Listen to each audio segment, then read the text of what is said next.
L'activité a été organisée par l'association des femmes survivantes des violences basées sur le genre, que moi je les ai coachées. Ce sont des femmes qui ont été accompagnées par notre One Stop Center. Elles sont toutes des femmes victimes de violences, soit violences physiques, ou bien psychologiques, ou bien déni de ressources, ou bien mariage forcé. Alors, elles avaient perdu l'estime en soi, la confiance en soi. Elles n'avaient plus le goût de revivre encore. Il y en a même, il y a certaines qui cherchaient même à se suicider. On les a accompagnées, on les a formées, on les a coachées pour qu'elles puissent avoir estime, la confiance en soi et pour qu'elles puissent devenir des femmes leaders dans la communauté, sensibiliser d'autres femmes pour dire qu'une fois qu'on est victime de violence, ce n'est pas la fin du monde. On peut redevenir comme avant une femme battante, une femme entrepreneur, une femme leader dans la communauté.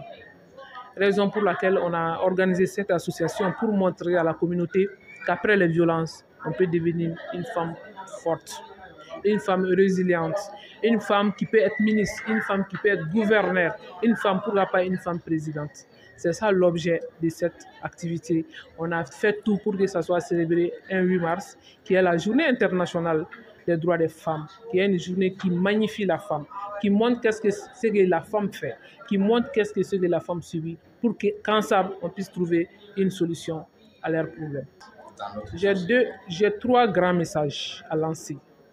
Moi, je suis force de sécurité. Les gens pensent que la force de sécurité, c'est pour le réprimer.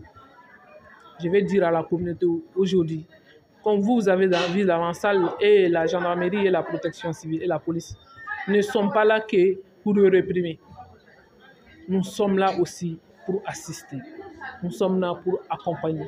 Je veux que la communauté comprenne qu'aujourd'hui, si elles ont des problèmes, elles peuvent venir dénoncer au niveau de la gendarmerie, au niveau de la police, au niveau de la protection civile, même au niveau de la garde nationale.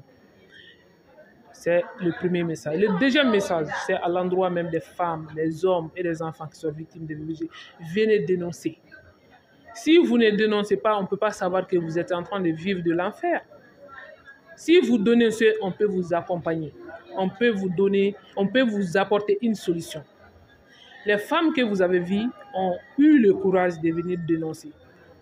Je l'ai dit, au début, c'était les pleurs. Aujourd'hui, ce sont les rires.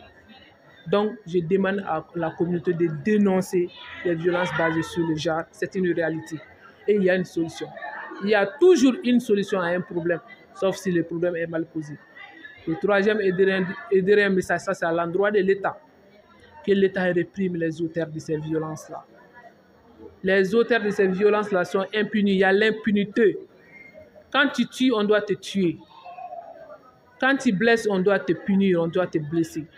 À défaut, il faut appliquer la loi. Il faut appliquer la peine à la dernière rigueur pour dissuader les autres auteurs qui ont l'intention de commettre les mêmes forfaits. Voilà ces 3 messages que j'ai à lancer lors du 8 mars 2025.